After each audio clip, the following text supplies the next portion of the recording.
years female, Manupriya, from Tiptur, educated till 4th standard from low socioeconomic status, married since last 10 years, has come with chief complaints of breathlessness since last 6 years, chest pain since last 2 years, syncopal episodes since last 6 months. Breathlessness since 2 years, is it? Breathlessness 6 years, sir. 6 years, okay, yeah. Yes, sir.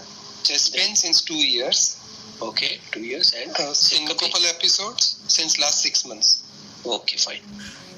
Yeah. Patient was apparently asymptomatic 6 years ago when she noticed breathlessness, which was first thing, yes, Amit, sir. very good. Yes, sir. This is how you must present that what are the chief complaints first, okay? Yes. At the present moment, and then you elaborate on them. All right? Sure. Okay. Sure, sir. Okay, very good. Breathlessness which was insidious onset, gradually progressive, which was brought on exertion, mainly on walking more than 1.5 kilometers, and that was NYHA class 2, and relieved with rest. And it has increased since last 1 year, and now it is even present on routine household activities, but not at rest. So now it is in NYHA class 3. She also gives history of paroxysmal nocturnal dyspnea since last 6 months, for which she had consulted in the hospital and was started on medication for the same. No history of orthopnea, no history of syncope, no history of cough. Chest pain since last 2 years, which is mainly on exertion, retrosternal. She says it is heaviness. It is brought on by exertion, mainly walking, and it's relieved on rest. And it's not radiating, and it is Canadian classification class 2. Okay. She also gives history of syncope, 3 to 4 episodes, she said, in the past 6 months, which was again on exertion, and it is recovered within 1 to 2 minutes, not associated with aura, not associated with tonic-clonic movements, not associated with palpitations and postictal confusion. Okay. No history of prolonged fever, no history of edema. Past history. Prolonged fever? Yes. No history of prolonged fever? No history of Anything edema, else? sir. No history of edema, no history of limb weakness, sir. Edema means where? Edema, where are you? Lower limb swelling, sir. Lower limb So swelling. edema feet, you say, no? Edema feet, yes, sir. Yeah, okay. Sir. That's all? History. That's all as far as the present history is concerned, okay? Yes, sir. Yes. Now, couple of things. One is, when you talk about history of PND, first thing as far as the NYHA classification and the PND history is concerned, okay? Yes, sir. First thing is, you have to say that a patient of PND is never going to be treated at home. Yes, sir. Okay? So the hospitalization history has to be mentioned. Yes, sir. Okay? And some medication, usually they are given injectable this thing, and was treated appropriately. Okay? So the history of hospitalization has to be given. How many times in 6 months was she hospitalized? That is also important. Yes, sir. Actually, she had the first 2-3 episodes, sir. Then later she had gone to the hospital, sir. And then later she was evaluated. Yes, yeah. So you mentioned that she was hospitalized at that particular patient and had one hospitalization or 2 hospitalizations, because it tells you about the gravity of the symptom. Correct? Yes. Okay. Yes, sir. Okay. Now yes, she was about a patient female who's 32 years old. Yes. Who's only 4th standard. Correct? Yes, sir. Educated till 4th standard. Right. Yeah, only as the standard. And she's from the rural area. Okay. Yes, sir. Rural area. Now, how good is your history of NYHA classification? Sir, actually, NYHA has limitation because it is subjective, sir. It is absolutely a subjective. Yes, sir. So, as far as the second question is come, we do rely on the symptomatology as far as NYHA classification is concerned or not. So, this question is definitely going to be asked. So, what is the other classification which is more rational? Specific activity scale, sir. Goldman's. Yes, the Goldman's one. So this is just to keep in mind that this question is likely to come. And yes, just sir. to recapitulate, what are the grades for Goldman? Sir, 4 grades. And it depends on the meds, sir. Yes. Metabolic equivalent. Yes. So class 1 is they are able to do more than equal to 7 meds. Yeah, 7. 7. Class 2 is 5 to 7. You just tell the figures, no? 7, 5. 5 to 7 and 2 to 5 and less than 2. Correct. So this is the equivalent, and it is a more specific scale for identifying the dyspnea on exertion. Correct? Yes. Yes. Okay.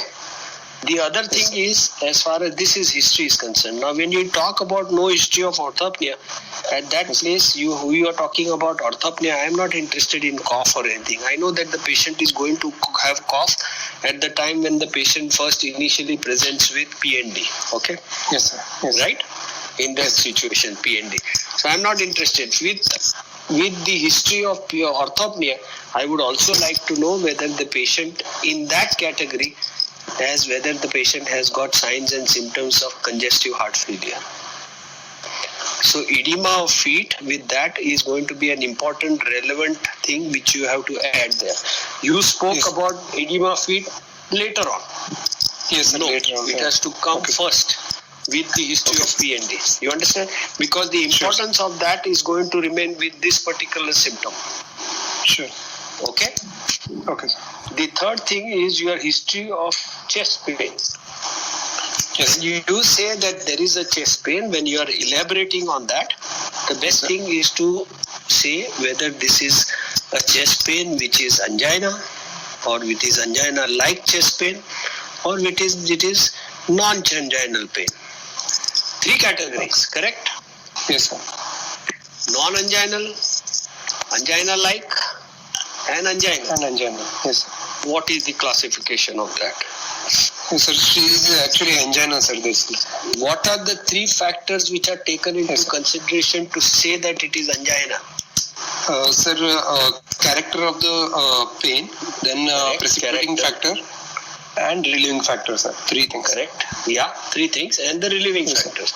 When do you say that it is going to be angina when it fulfills all the 3 criteria? Correct. All the 3 criteria. Yes, sir. This patient, it fulfills all the 3 criteria. Correct. Yes, sir. Yes, sir. So you have to say that the patient has a history of chest pain which is angina-like.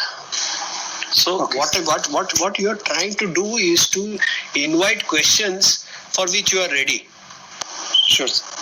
From the examiner. You understand what I am trying to say? Yes, you also have to invite the questions from the examiners. Yes, sir. And that is where you get a plus point of getting the answers being given correctly for that. Okay? Okay. Now, just to recapitulate, what is angina like? So, only 2 of the 3, if they fulfill, sir, That's right. If they are 2, then it is angina-like. Anything less than 3 is non-anginal chest pain. Right? Yes. Yes, sir. Okay. Now coming to syncope. Patient is having history of syncope. Yes, sir. Yes, sir. How do you define syncope? What is the cutoff for syncope? Yes, sir. So definition is it is sudden transient loss of consciousness with loss of postural tone and due to transient global cerebral hypoperfusion with rapid recovery, sir. What is that rapid recovery supposed to be? Sir, supposing he is having epilepsy. If he is having epilepsy. Yeah? Sir, in epilepsy, they will have post-ictal confusion, sir. I agree to that. But before that, what is the time period for syncope? To say that it is syncope, few minutes? Yes, sir. Few minutes, 5 Actually, minutes, sir, 8 minutes, seconds to minutes. few minutes, sir. Yes. How many minutes? Yes, sir. Anyway. Maximum 1 to 2 minutes, sir. Yes, you want to categorize how many minutes it is usually? Anybody wants to answer? For syncope, seconds only, sir. Sorry? It is few seconds. Within seconds only, rapid recovery. Within seconds, not in minutes. I agree, it is a few seconds. So supposing the patient has got a complete heart block and he has a history of syncope, up to what level of timing will you say that it is syncope only and nothing more than that? Few seconds to how many minutes? few seconds to 1 to 2 minutes. By and large, it is 60 seconds. Okay. Hello? Yes, sir.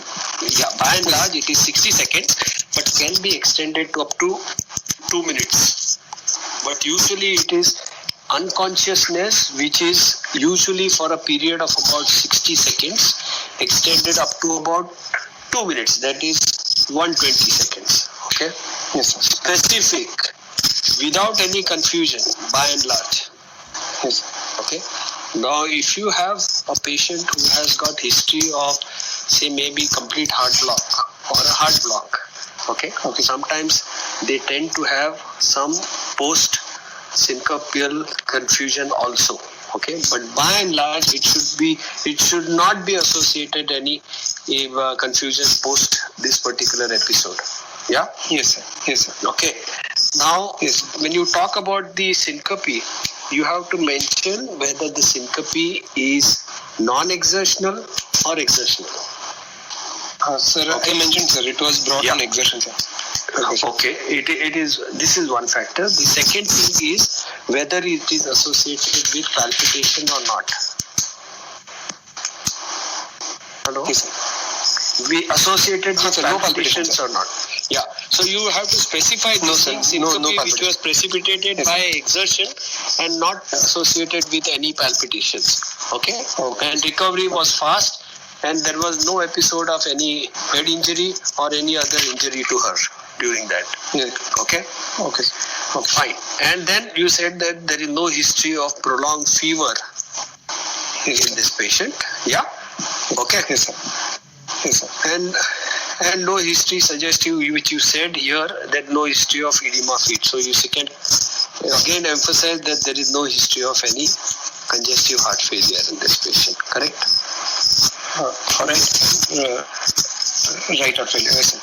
Yeah, right heart failure. So as far as the history is concerned, we have a 32-year-old lady who has got progressive dyspnea.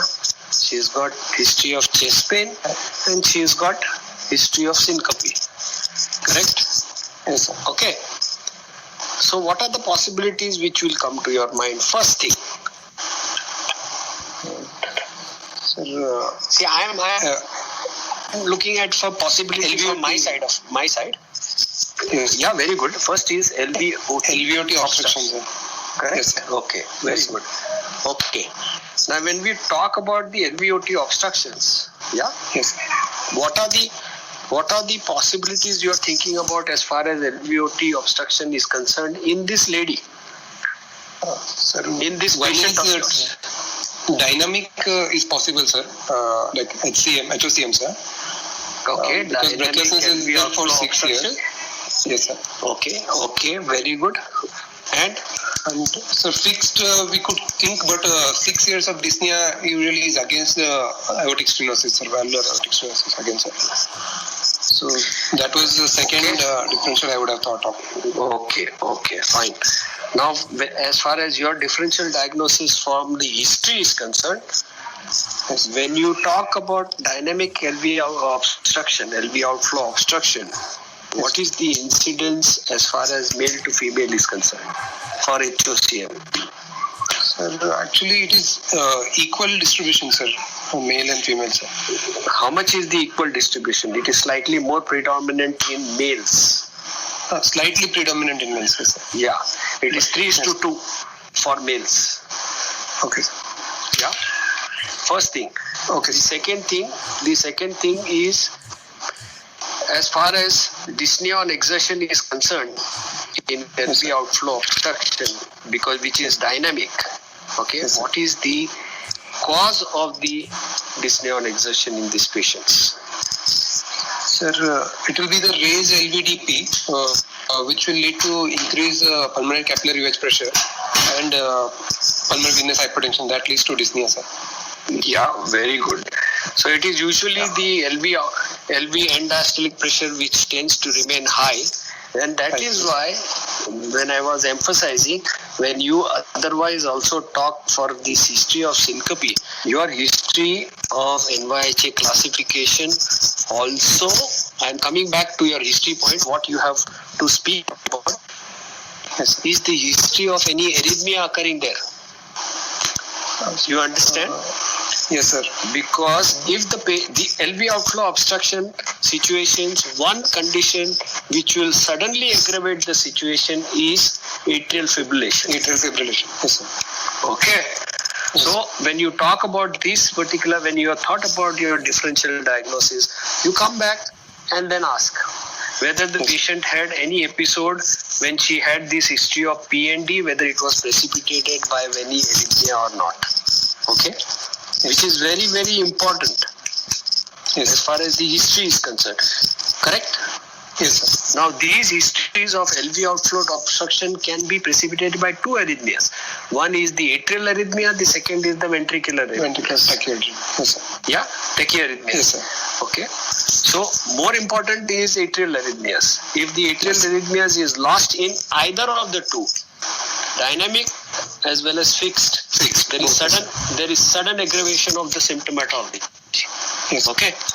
So these things you have to keep in mind, and then come back to your history and ask them the history point, and you put your point on that particular. That's a plus Yes, point sir. for you. Okay. Yes, sir. I asked for palpitation specific history, sir, with syncope episode, sir. With syncope, but also, as I said, with PND history. PND history also. Yes, sir. Because the PND could be precipitated by these factors, as I said. Okay. Yes, sir. And most of the time when you have dynamic RV outflow obstruction, the history of PND is a late occurrence. Very, very late occurrence. Yes, sir. Correct? Yes, sir. The PND in a hypertrophic obstructive cardiomyopathy occurs when? It's a late occurrence when there is dilatation of the ventricles. Then Yes. the LV ejection fraction falls down. That means they start Burnt out manifesting stage. like, that's right, they start manifesting like CCMs, Yes, sir. congestive cardiomyopathy. Okay, burnt out Yes. situations, as you rightly said. Okay, Okay. so that is the stage which comes out much later. Yes, sir. Okay, so but fixed LV outflow obstruction still cannot be ruled out in this patient. Yes. Okay, that the patient is progressing and the lesion is progressively increasing, and the patient is manifesting these symptoms, because these are basically all features suggestive of classical aortic valvular stenosis also. Okay, Yes. so you have to keep this in mind. Sure, sir. Fine. Anything else? Anything else? Past history is there, sir. No. Past history, you are talking about the differential diagnosis. Okay, sir. Otherwise, sir, if I keep fixed outflow obstruction, sir, for 6 years breathlessness, I should even include then mitral valve disease associated, sir. If I say it is only aortic stenosis. I will not give it as a earlier thing coming up. Something Okay. else I'm looking out for. Female. I'm giving you a hint. Female lady who's in the early third decade. Usually second to third decades. Mitral valve Anybody? prolapse. No, not at all. Anybody else? Come on, think. No, think. Stress cardiomyopathy, sir. Sorry. Stress cardiomyopathy. No, usually it comes the Takasubos is much later presentation. Those are separate entities which mimic like an ischemic heart disease coming later on in life. They don't present with such symptoms. Sorry? Autoarthritis. Ileomyxoma. Okay, somebody said ileomyxoma. Yeah. Okay. Okay. Yeah, Amit, keep it in mind. Sir, I am yes, sir. expecting. Ileomyxoma, sir, positional change No, will cause symptoms. Okay. I am not asking you about it. I am keeping it. I have written down ileomyxoma. Whether it is to be considered or not, we will discuss it. Okay. Anything Sure. else which is very closely to be followed up with these patients? So talk about PPH, no? cardiomyopathy, sir. PPH you talk about. Yes, sir. Postpartum will come out when the patient has got history of pregnancy. Where is Yes. the patient's history of pregnancy here? Sir, Correct or I will mention, sir. Yes, sir. no, but if it was there, you had to mention it in the history. Yes, sir. Because it is before the relevant symptom to also. this thing. Yes, Yeah, it is. You have to mention that. Okay, sir. PPH is one which you have to keep into consideration, no? Yes, sir. In these PPH patients? also. Yes, sir. Yeah, it comes Primary very high on card. hypertension. Primary Yes. pulmonary hypertension, where the patient is presenting with dyspnea, which is usually an effort intolerance, but the history of PND PND is against it. is against it. But as far as Yes. the symptomatology is concerned, breathlessness, chest pain, syncope, Yes, sir. all of the three can All be fit, there. sir. Okay. Yes, sir. But the history of PND tells you that this is not PPH. Yes, sir. Correct? But when Yes. you talk about differential diagnosis, what we are trying to ask you is what are the things which are coming in your mind? Okay. Yes, sir. So PPH remains a close differential diagnosis in such situation. Now somebody said left atrial myxoma. Yes, sir. Yeah. What are the features which tells you that this is not likely to be a myxoma? Sir, she doesn't have constitutional symptoms, sir. Correct. Fever, Very good. First, malaise, and there weight are loss. no constitutional symptoms. There are no symptoms suggestive of any embolic episodes. And positional change also. Yes, sir. No embolic episode. Yeah, positional change maybe or may not be there. May not be. Okay. Yeah, they are usually coming up when little later on when you do the examination part of it. Yeah, and the history of syncope and everything can be there. Okay, Yes. but by and large, history of chest pain is not there in these patients. And my presenting feature usually is with constitutional symptoms or with history of embolic episodes. Embolic episode. Yeah. Okay. All right. Very good. Okay. Go on. Your past history. Sure. Sure. Patient had history suggestive of acute rheumatic fever at age of 12 years, which was with fever and associated with joint pains of the both knees and ankle, but not associated with swelling, and which was relieved with treatment around after 5 to 7 days. At the age of what you said? 12 years, sir. Okay. Okay. Yeah. Okay. Fine. Then, sir, she was fine, but she was not started on any prophylaxis after that. But Okay. she was fine till 18 years of age, when Yeah. she started having breathlessness on exertion, which was class 2, NYHA class 2, and for which she had consulted. Okay. Yeah. She had consulted to the local physician and was told to have a cardiac illness, and for which she was referred to higher center. And at age of 20, that is after 2 years, she has underwent a procedure through the right groin, and post which she has been asymptomatic and was started on penicillin prophylaxis for every 21 days. Sir. Okay. Very good. And Now, this she had discontinued after 5 years, sir, around 5 to 6 years. Sir. okay. At one criteria which was recommended at that time, maybe. Yeah. Okay. That you give prophylaxis for 5 years. Yeah. Okay. Sir, actually she discontinued by herself, sir, this one. Okay. Fine. She was What not about told to anything, stop, sir. anything else? Yes, sir. She was pregnant around like 8 years back, that is around age of 24 years, sir, and which was uneventful, sir. Pregnancy went uneventful, and full-term normal delivery also, sir, in the local hospital only, sir. 8 years back means at the age of 24. 24, yes, sir. Okay. 4 years after she underwent some cardiac catheterization. Correct? Yes, sir. Procedure. Yes, sir. Okay. Yes, Fair sir. enough. And Is that so all? she was asymptomatic after that also, sir. And pregnancy was uneventful, sir. There, sir. Okay. What I explained, sir, in the history. All right.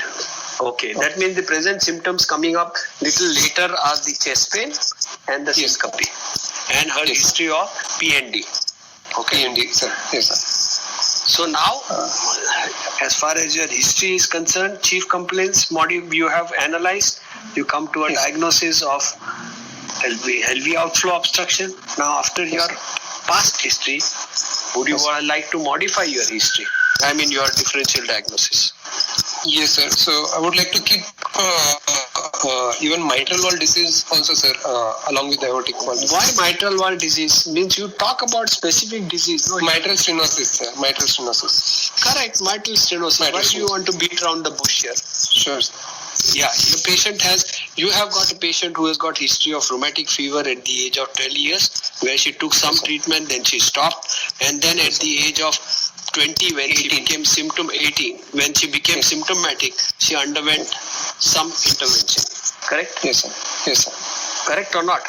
Yes, sir. Correct, sir. So the patient underwent some procedure from Yes, the right groin. Correct? Yes, sir. Yes, sir. And then again after 4 years, Yes, the patient had pregnancy, correct? yes, sir. 4 years later, she had the pregnancy. Sir. Yeah, and she underwent without any problems. Till about 6 months back, she started having aggravation of the symptoms. Correct?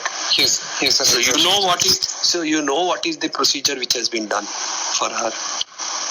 Yes, sir. Yes, sir. Sir, balloon mitral valvuloplasty, sir. So you know that Yes, sir. that the patient has probably undergone some right groin procedure and has undergone possibly a balloon mitral valvuloplasty. Valvuloplasty, sir. Correct? Because it concurs with your history, Yes, sir. correct or not? It Yes, sir. concurs with your history that the patient had severe mitral stenosis. She had symptoms which were basically related to pulmonary venous congestion at that time. Correct? Yes, sir. Yes, sir. Okay. Yes, sir.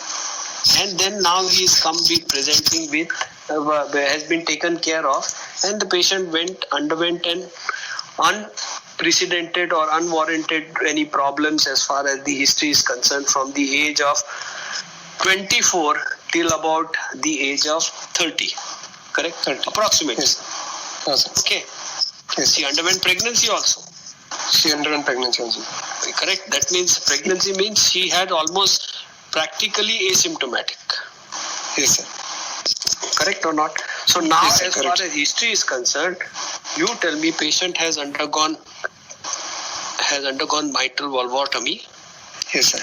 balloon mitral valvotomy, and has come with history of these things, of chest pain, PND, and history of syncope. Sir, What has happened to her? sir, now We are it not is- examined her. We are just coming Yes, sir. to, yeah. So now it is the aortic stenosis has developed, and also mitral restenosis also probably has occurred, sir.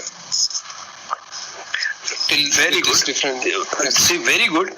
That first thing which you mention here is that probably the patient has got double valve problem. Double valve problems. Yes, sir. Double valve problem, which is, according to me, is a aortic lesion, okay, aortic stenosis, and the patient previously had mitral stenosis which was being treated, okay, Yes, sir. correct or not? Yes, sir. Correct, sir. And the mitral stenosis looks to be fairly well controlled till about, when did she undergo this thing? 24, 24. age of 24.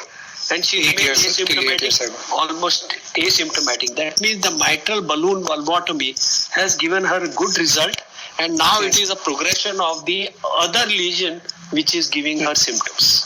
That is Yes. the aortic lesion, correct? Aortic lesion. Yes, sir. Okay. Yes, sir. Second is, it may be that there is a progression of both the lesions, Yes, sir. because in aortic stenosis per se, without any arrhythmias, to go into left ventricular failure, PND, is not a presenting symptom. Not presenting. Yes, sir. Okay. Yes. So I am concluding that both the lesions have progressed in her. Yes. Mitral stenosis and aortic stenosis. So now, as far as my history is concerned, patient is a post-BMV mitral restenosis, and the patient has got lesion which is significant as far as the aortic valve is concerned. Sure. Yes, sir. Correct? Yes, sir. Correct. Now, as far as my history of fixed dynamic is out, Yes, sir. Fixed dynamic is out, sir. HOCM my is history of PPH in the beginning, which I thought, is also out. out. Is out, sir. Yes, sir. Uneventful pregnancy she has underwent. Yes, sir. Totally out. So now I Yes, am convinced that the patient has got a double valve lesion here. Yes, sir. Either the mitral aortic valve is very severe now, and the mitral valve is also significantly giving rise to symptomatology. Okay. Yes, sir. Now the other thing is, in a patient who has got a mitral restenosis, okay, which has and a double valve problem, most of the time the presentation is likely to be with what? Atrial fibrillation, sir. Correct, arrhythmias, atrial arrhythmias. Arrhythmias. Yes. So if you have two lesions and this having a recurrence, then the chances of LA dilatation and arrhythmias are high on card. Higher. Which is not, Yes, which you have never emphasized here. Okay. Yes, sir. Okay. Yes. Correct. Sir, in medication history, sir, Yeah. since past 6 months only, sir, since the episode of the admission, Yeah. it was then when she was started on diuretic and also a blood thinner, probably a warfarin, sir. Yeah. You can say that patient yes, has been on a blood thinner. Blood thinner, sir. Okay. Since last 6 months, sir. And again, the prophylaxis has been started, sir. Restarted the penicillin prophylaxis. Okay. That So- is since last 6 months only, sir. Correct. Yes, So sir. now we have one diagnosis as a double valve problem Yes, sir. of aortic stenosis and a mitral stenosis. Any other postulation you have in mind? So the other thing which I was thinking, if not aortic stenosis, it could have been just mitral restenosis with severe PH, sir. Yeah. Usually Sir, with severe the thing PND, is- the history of PND is not the presenting one. Not the presenting, yes, sir. And right heart failure also should have been there, sir, which is not there, sir. Which is also not there. Okay. Not there, sir. Yes. Okay. Then the other possibility is that this patient, I'm just postulating for you, Yes. this patient has got mitral restenosis, Yes, sir. okay, to moderately severe degree, and has some problem with that. I am not taking into consideration aortic stenosis at all. Okay. Come on, somebody has to come out with diagnosis that I'm in differential. Sir, then, sir, syncope cannot be explained, sir. But I'm chest telling pain- you, I will explain to you. Okay. Sir, with ball wall thrombus, it can happen, sir. Syncope Correct. in So SS. you talk about a patient who has got mitral restenosis, who is now on atrial fibrillation, has a big clot or a thrombus in the LA. Yes, sir. Yes, sir. Okay, wherein these symptoms of a severity, exaggerated severity of mitral stenosis, they can come with all the histories of PND as well as as well as chest pain, as well as syncope can be presenting there. Okay. Yes, sir. Possible, sir. Correct. So I'm just not saying possible. I'm just keeping it in mind that this is the Yes. other differential diagnosis which I am going to keep it in mind. Sure, sir. Okay. So this is how you come to a logical distance. Now the other thing I was asking you, when you talked about patient in what is the natural history as far as history of PND is concerned in a patient who has got mitral stenosis? Sir, PND. Sir, mitral stenosis with PND, sir, 5-year survival is 62%, sir. Okay, we are not talking about that. 2/3 of them is survival. Yes, sir. Yes, sir. And That's 5 years. other is I'm talking about history related to PND. What is the natural history of mitral stenosis and PND?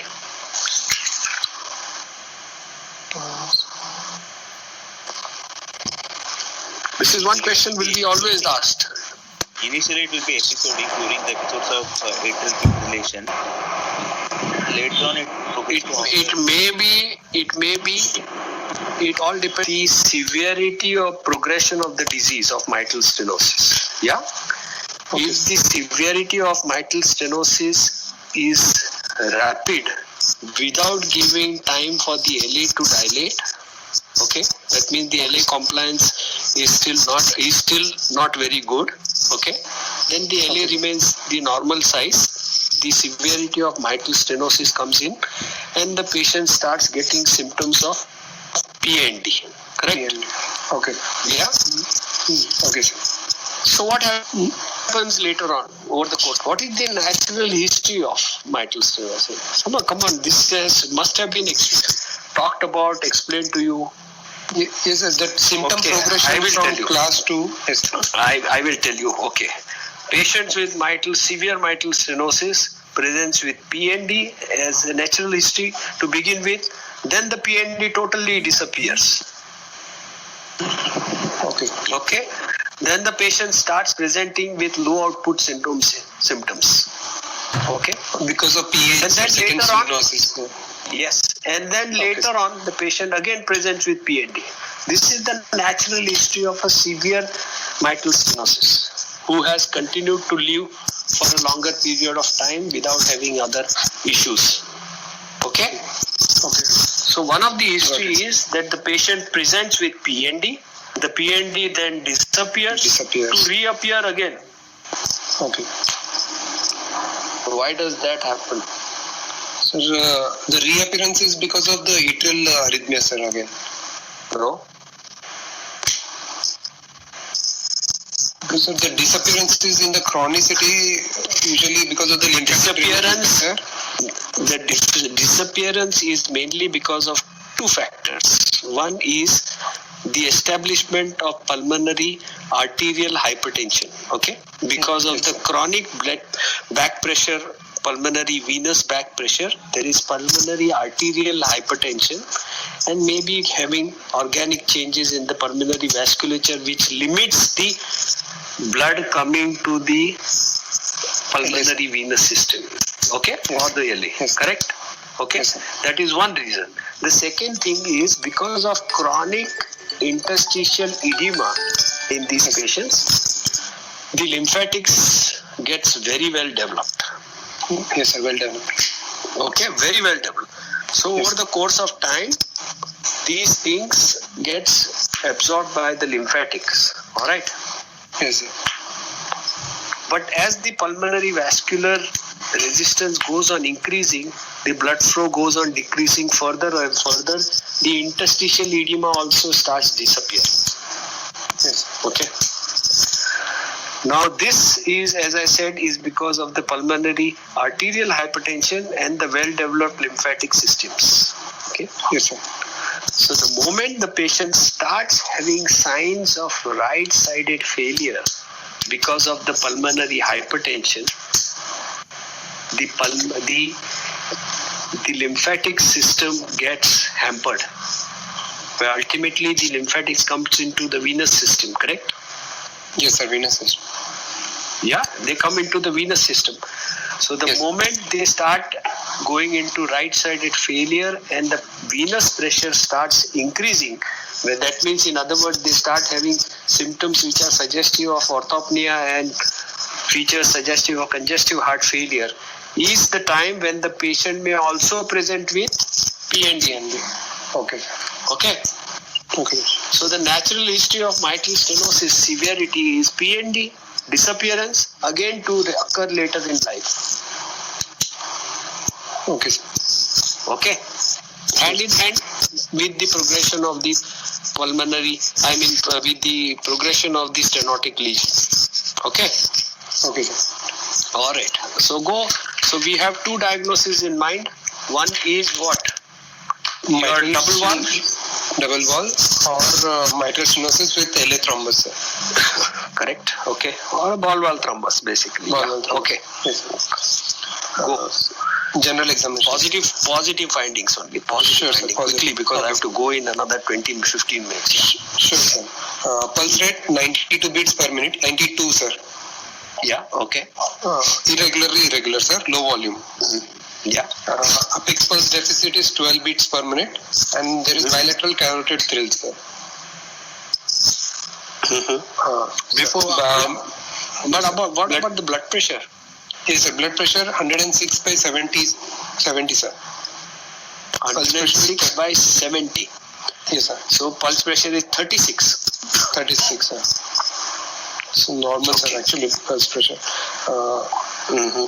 Respiratory rate is 18 cycles. JVP is, mean column is normal, sir. A wave is absent. And JVP is abdominal normal. reflex is negative. JVP is normal. Sir. Yes, sir. Yeah. Mean column is normal, sir. But Yeah. A wave is absent. Normal JVP is respiratory variation. absent. Yeah. What about a B And- wave?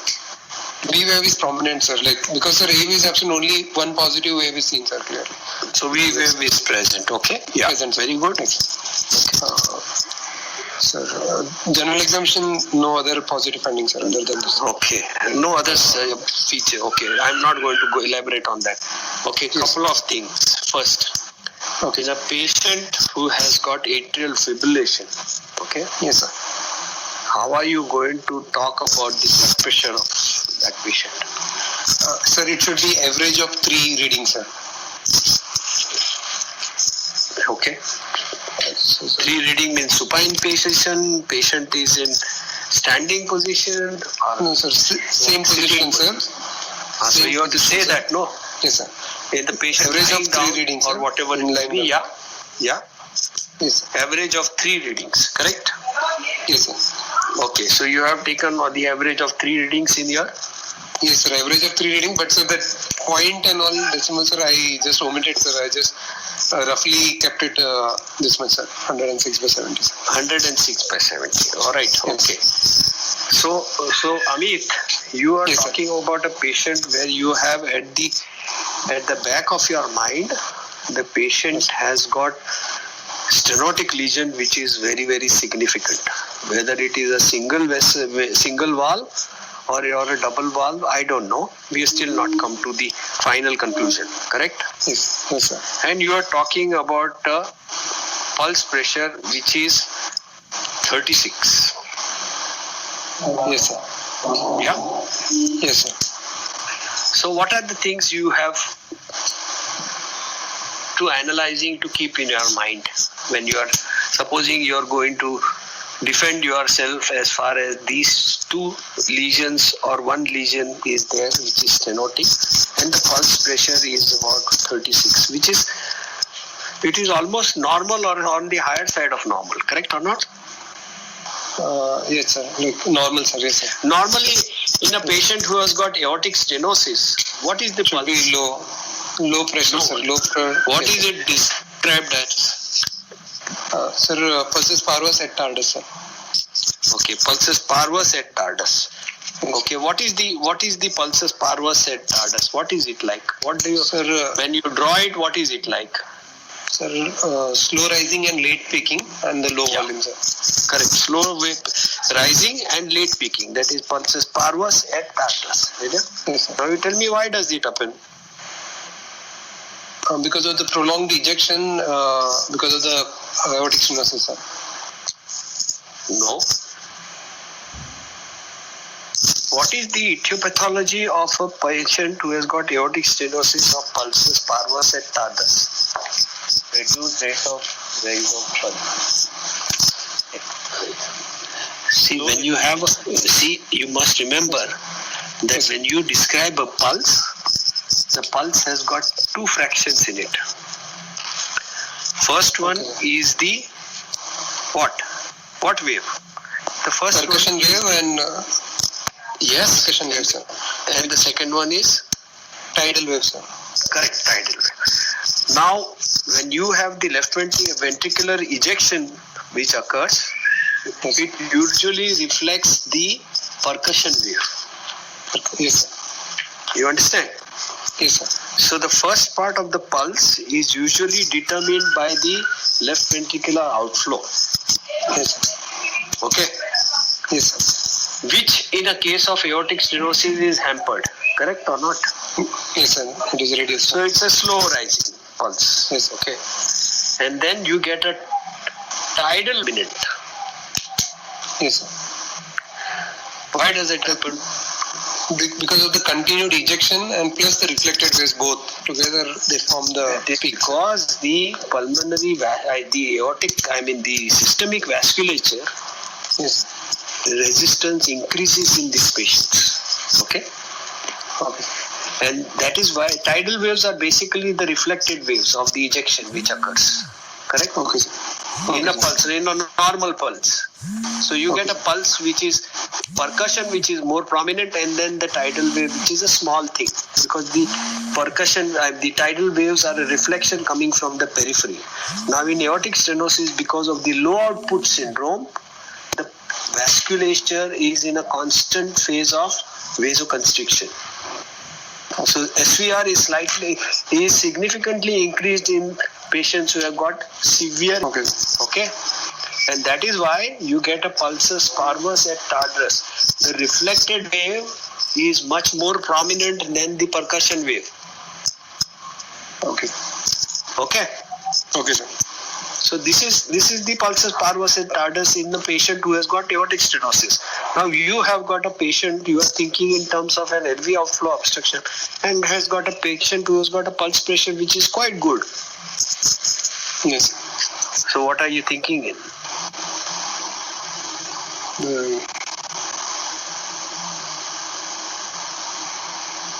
Maybe associated regurgitation also, but not significant again.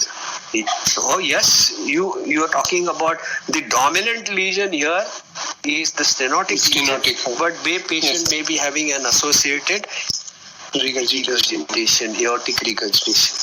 Yes. Okay. Yes, sir. Okay. Are you going to reconsider a patient who has got hypertrophic cardiomyopathy here because the pulse pressure is still good? No, we are not going to consider here because of the history. Yes, because of the history of undergoing so many procedures, and then she was all right and then she has come back again. So it's a progression of the rheumatic heart, correct or not? Yes, sir, rheumatic heart. So in other words, what I'm trying to say, in an LV outflow obstruction, if you have a good pulse pressure, it is likely to be a combined lesion. Yes. All right? Yes, sir. Or LV outflow obstruction because of dynamic obstructions, where the pulse pressure tends to remain good. Yes, sir. Okay. Yes, sir. Go ahead. CVS examination, sir. Positive findings, sir. Sure. Apex is in 5th intercostal space in mid-clavicular line, and it is heaving in character. It's LV type. Apex bit 5th. Okay. 5th heaving type and LV. Yeah. Sir. Grade 2/3 parasternal lift and palpable S2. Bilateral carotid thrill present. No apicocarotid delay, sir.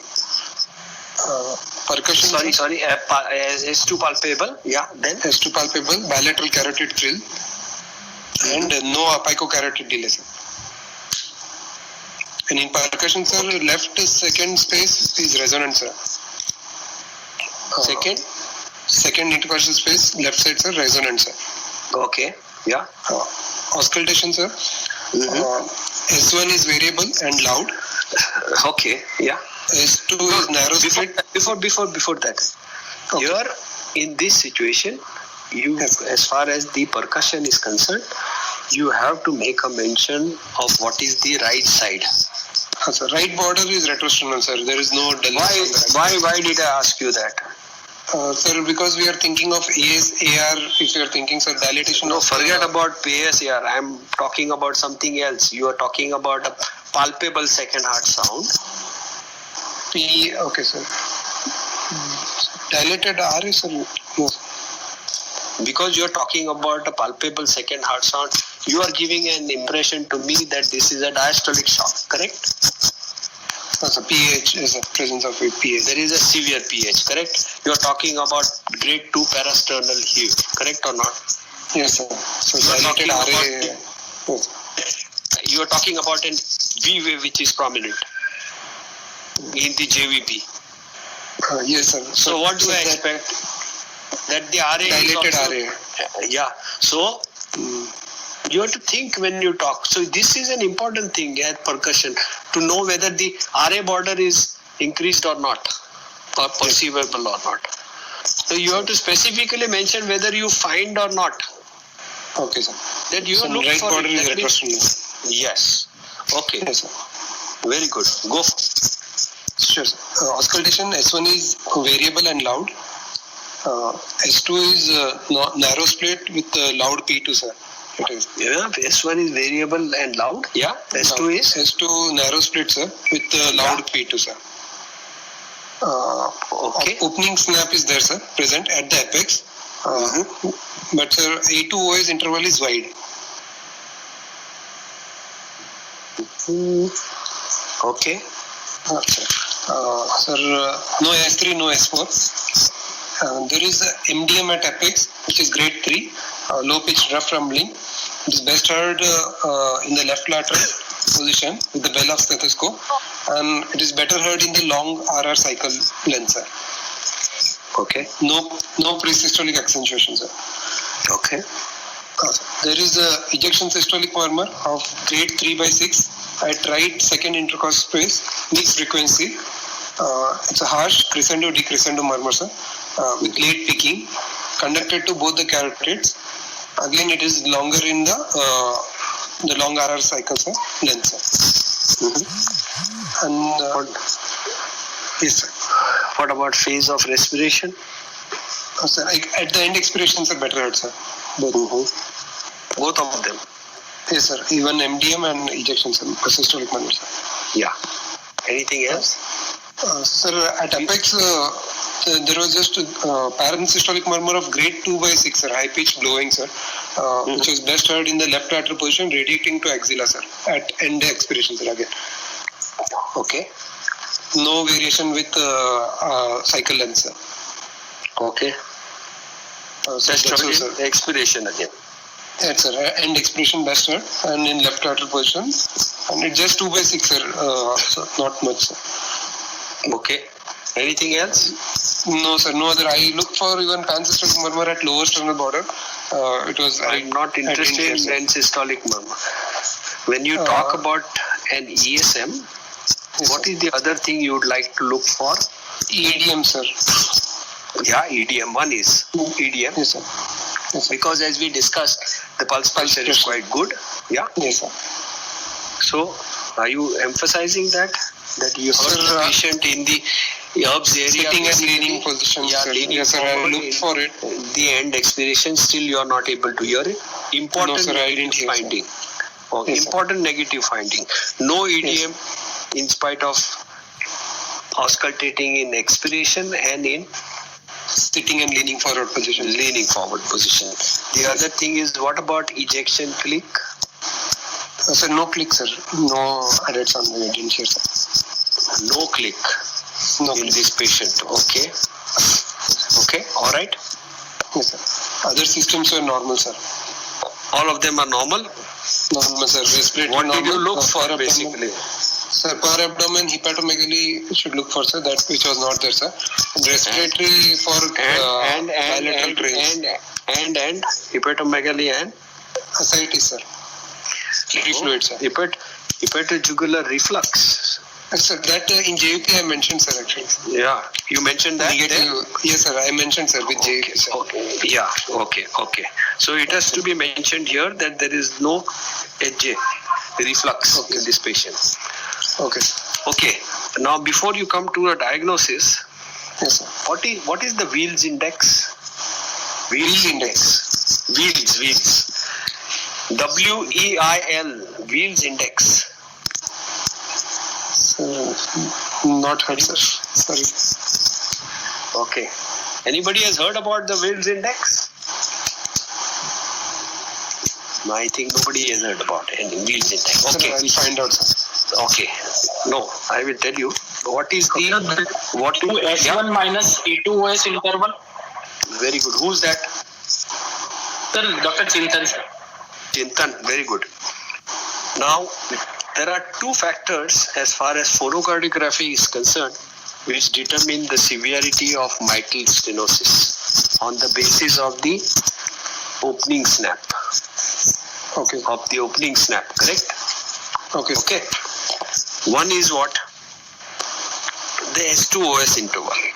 S2OS, A2OS interval. S2 or the A2 interval, A2OS, S2OS interval. Okay. Okay. How does it correlate with the severity? So the shorter the A2OS interval, sir, severe is the mitral stenosis, sir. Correct. Absolutely right. S2OS interval. So it has got an inverse relationship. Shorter Relation, sir. Shorter is the S2OS interval, severe is the mitral stenosis. Correct? Yes, sir. Yes. Okay. This is in general. I am talking about only mitral stenosis. Okay. Okay. There is another parameter which is called as the S1. What? So Wheels index, sir, you said. No. What is the other parameters? Somebody said no. Chintan QS1 minus A2OS. No. QS1 minus. One minute. What is the other parameter? Is the QS1 interval. Okay. Okay. How does it correlate with the severity of mitral stenosis? See, you must understand Q signifies the beginning of systole.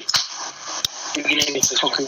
On the electrocardiograph, Q indicates the beginning of systole. And S1 is the time when the mitral valve is closed. Correct? Okay, sir. So it tells you about the interval. It tells you about the timing it takes to close the mitral valve of the systole. Okay. Okay, sir. Initiation of systole to closure of the S1. Right? So sir. longer the S2-OS interval, more severe is the mitral stenosis, because if the LA pressure is higher, the LA pressure will be higher in patients who have got, it will take longer time for the LV to generate a pressure to contract and to close the mitral valve. You understood? Understood, sir. QS. Okay. Okay, sir. So QS1, there is a direct correlation. Okay, sir. Means longer the QS1 interval, severe is the mitral stenosis. Correct, no?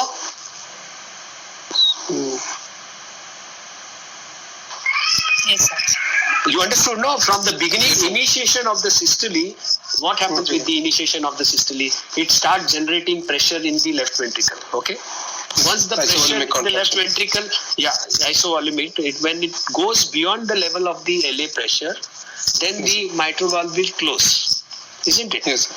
In a situation where the LA pressure is very high because of the severity of the mitral stenosis, it will take a longer time for the mitral valve to close. Yes, sir. Correct? Severe MS. Yes, sir. Yes. So severity of mitral stenosis as far as QS1 interval is concerned, there is a direct correlation between this particular thing. Okay? Longer the QS1. Yes, sir. All right? Yes, sir. Now we'll come to your usual thing which you talk about, the S2-OS interval. Yes, Okay? yes, sir. Now S2-OS interval has got a inverse relation to the severity of mitral stenosis. Yes, sir. Correct? Now, what are the fallacies in that? Sir, it will be affected by It will be affected by anything which will increase raise the end diastolic pressure. and diastolic pressure. Yes, sir. Correct? So Yes, in sir. which situation? So, sir, aortic stenosis, systemic hypertension, Aortic valve disease aortic valve disease, sir.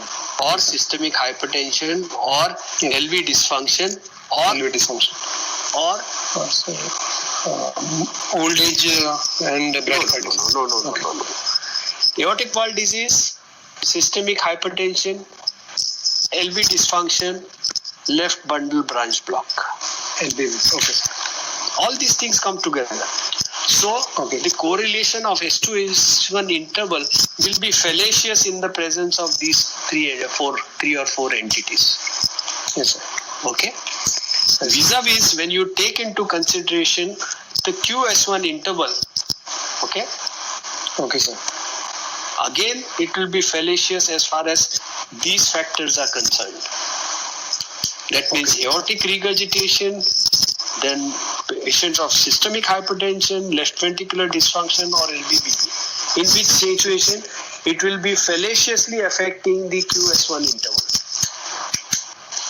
Okay? Okay. That means in QS1 interval, the direct correlation will be fallaciously lesser in these presence.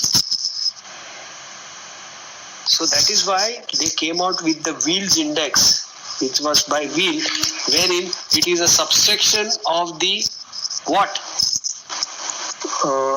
S1 minus A2OS interval. QS1 minus S2OS interval. Why did they do that? So these factors are negated completely Okay, sir. of the LV end diastolic pressure rising.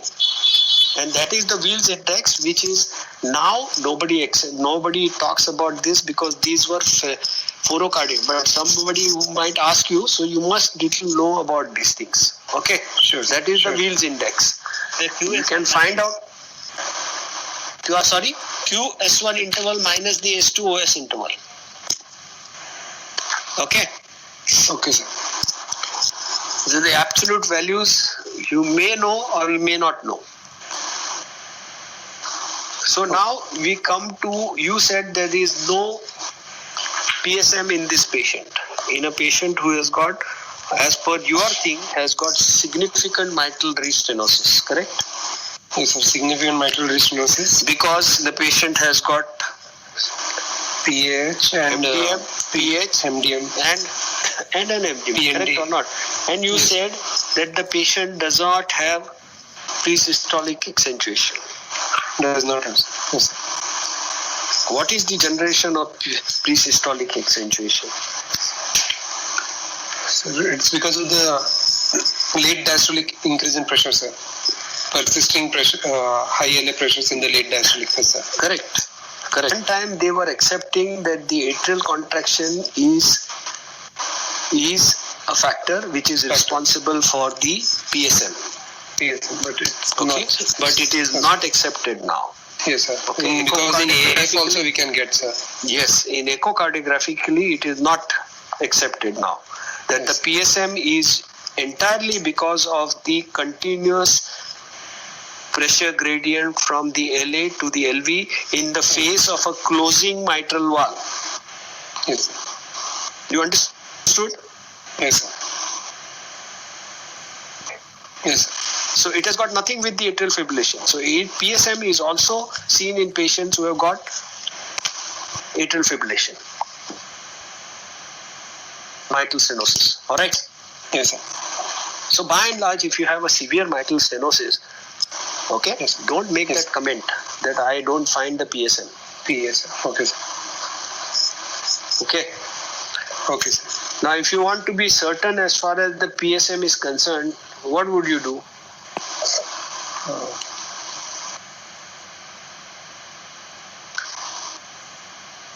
Sir. If you want to bring out the left-sided murmur, Sir, isotonic exercise usually. sorry, somebody said isotonic. Sir, isotonic exercise if you do, sir, that will increase the heart rate. But sir, already patient has 92 heart rate, sir, here. What With will atrial you fibrillation. increase? If you see Yes, the sir. murmur of mitral stenosis is going to be best heard when the heart rate is slower, no? Slower, yes, sir. In Correct or atrial not? fibrillation. Yeah, yes, sir. Yeah. So what are the things in coming to, if you give any intervention, I mean maneuver, you know? Sir, amyl nitrate and Correct. Amal nitrate is the one wherein the Yes, basically it increases the pulmonary blood flow, and Yes. that is the one, but nobody gives that. Okay. yes, sir, nobody. Another thing is Valsalva maneuver. Sir, okay, sir. But sir, in Valsalva, usually, sir, MS will decrease, no, sir, in strain phase, the murmur. Because venous return is less. Stent phase. I am not talking Okay. about stent phase. Okay, sir, That's why release I'm phase, telling yes, you, sir. it is usually okay. How many stages of Valsalva are there? Sir, 4 stages, sir. Initiation of strain, continuation I of think strain. we'll discuss this Valsalva sometime. Sure, sir. It's very important. Very Yes. important. Remind me of Valsalva. Sure. Okay. Okay, sir. It is in the third stage of Valsalva you will get an accentuation of the murmur. Anyway, come. Okay. So you have come to a diagnosis where there is S1 which is loud. Variable Yes. patient is in atrial fibrillation, has got a P2 which is diastolic shock, has got an ejection systolic murmur, and Okay, sir. the other thing which we would like to have it present is the murmur of tricuspid regurgitation. Yes, sir. Yeah, yes, sir. Okay, which you are not commented at all. Okay, Yes, sir. I could not, I didn't get, sir, any murmur. you can say that I looked for Yes. the murmur of tricuspid regurgitation but could not appreciate. Could not appreciate. Yes, sir. That is the statement, and you are Yes, sir. totally justifiable in that because the aortic ejection systolic murmur usually tends to remain very harsh. Okay. Harsh, yes, sir. Yeah. Yes. So you can get away with that, but ideally you would have looked for the TR murmur in this patient, correct? Yes, yes, sir. Okay. So now give your diagnosis. Sir, rheumatic heart disease with Yes. severe mitral restenosis, status was PTMC, Yeah. severe aortic stenosis with mild MR, moderate pulmonary venous hypertension, moderate PAH, What you say? Moderate pulmonary hypertension. pulmonary venous hypertension, sir, moderate, Ah. and moderate What about- PAH, sir. Moderate pH. Why moderate? When you are hearing a feeling a diastolic shock in a patient who has already got signs of tricuspid regurgitation with external heave, bound to be having a severe pulmonary hypertension. But sir, JP was not raised and no right heart failure signs also were there. sir. But patient has got significant TR. So venous column also was not, and the V wave was not very prominent, sir, actually. And see, basically it is only on not on the findings only, but your history also has to be taken into consideration for this patient. Patient has presented with PND, no? Yes, a PND. Yeah, PND, significant PND, and the patient has got syncope also. So the Yes. patient is going to be having significant pulmonary hypertension. Okay? You don't categorize the patient's pulmonary hypertension. If they ask you, you may say that the patient has got grade 2 parasternal heave, correct or not? Yes, sir. As per you. Yes, sir. So parasternal heave, it is this thing, that means the patient has got at least moderately severe pulmonary hypertension. Yes, sir. Moderately severe, yes, sir. Yeah, pulmonary hypertension. So you have a patient who has got severe mitral stenosis, the patient is in atrial fibrillation, patient has got moderately severe pulmonary hypertension, okay, Yes, sir. and patient has got severe features of severe aortic stenosis, correct? Aortic stenosis. Yes, sir. Now, would you like to categorize what is the severity of the lesion of either of them? Which is more dominant lesion? Sir, aortic stenosis I felt, sir, more dominant. Why do you say that? Because the symptoms and the signs were also, sir, for aortic stenosis, sir. Because, sir, MS is predominant, sir. It will usually have MS predominant symptoms, and the signs of aortic stenosis will be less because of the low output, sir. This is the point which you have to state first. Yes, sir. That in a patient who has got two stenotic lesions, okay, Yes, sir. the Yes. proximal stenotic lesions always underplay Dominate. the distal stenotic lesion, okay. Yes, sir. So if the mitral stenosis was significant, then the features of aortic stenosis Stenosis wouldn't would have have been been- yes, sir. would not have been done. They would have been underplayed by the proximal stenotic lesion. Okay. Stenotic lesion. Yes, sir. Now here in this patient, I would like to say that both the lesions seem to be significant. Significant. Yes. Both of them. I would Both not of them like are to say that one of them is significant, severe than the other one. And the explanation is that you have got signs, as far as history is concerned, has got history of syncope, has got history of angina, okay, Yes, sir. Yes, sir. which is a hallmark of a left ventricular outflow tract obstruction. And also the patient has got signs suggestive of pulmonary venous hypertension Yes, sir. PND. because of the history of PND also. So this is a Yes, sir. patient who has got a codominant stenotic lesion with some amount of mitral regurgitation. Yes, sir. Okay, Yes, sir. all right. So it's a Yes. codominant lesion of as far as stenosis is concerned. But the patient Yes. also has got mitral stenosis with mitral regurgitation, and the patient has got some degree of tricuspid regurgitation in the presence of moderately severe pulmonary hypertension and in atrial fibrillation. No overt signs of congestive cardiac failure, and the patient No does not activity have of, of infective endocarditis. infected or embolic phenomenon. Yes, yes. Okay. That's it. What about the quickly 5 minutes ECG? or X-ray? Sir. What do you want? Sir, actually, I don't have, sir, both, sir. You don't have both. What would you have Yes, liked sir. to have? ECG or the X-ray? If Sir, ECG, why? If X-ray, why? Sir, ECG, sir, ECG will help, sir, because, sir, if the pH is dominant or not, sir, that we can get, and dominant, LVH will be there, sir, in this patient, sir. So you would definitely like to have a ECG, is it? Yes, sir. Because what are you expecting in the ECG? I know what is I am going to expect on the ECG. Yes, sir. I'm going to LVH have and biventricular hypertrophy with a right sir, side cyst deviation with patient in atrial fibrillation. Correct? yes, sir. Yes, sir. So if I find something against it, then I am a little worried. Yes. What about X-ray chest?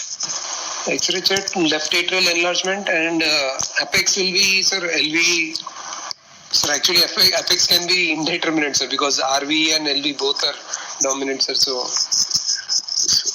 my answer would be that when I am going to ask for whether I would like to have X-ray or ECG, I would like to have the ECG first. Yes, sir. ECG. You know why? Yes, sir. Because on the X-ray, besides the left atrial enlargement, I am not going to have any other pointers to the left-sided events. Yes, sir. Okay? You Yes. understand, no? That I'm Yes, not going yes, to sir. have any derivative of the left-sided lesion from the X-ray. But from the ECG, I will get. Yes, sir. So my preference will be to first go for the ECG for this reason. Okay? Yes, sir. Okay. X-ray wise. And what about the echo? Quickly, for my Yes, sir. interest also. Yes, sir. Echo was, sir, rheumatic heart disease, severe mitral restenosis with moderate MR, sir. Say that again. Severe mitral restenosis, sir, it was, sir. Yeah. And moderate MR, sir. Yeah. With severe AS, mild AR, sir. And, Mild AR, yeah. Yes, sir. Severe PAH with moderate TR, sir. With moderate TR. So findings are perfect, and as I said, that the patient is bound to have some aortic regurgitation because the pulse pressure is good, which you would never have expected in two stenotic lesions, sir. Yes, sir. two stenotic lesions. Yes, Okay. Two stenotic. So Yes, sir. so good, very well presented, very well, good. Thank you. Excellent. Thank you, sir. Okay. Bye. Thank you, sir.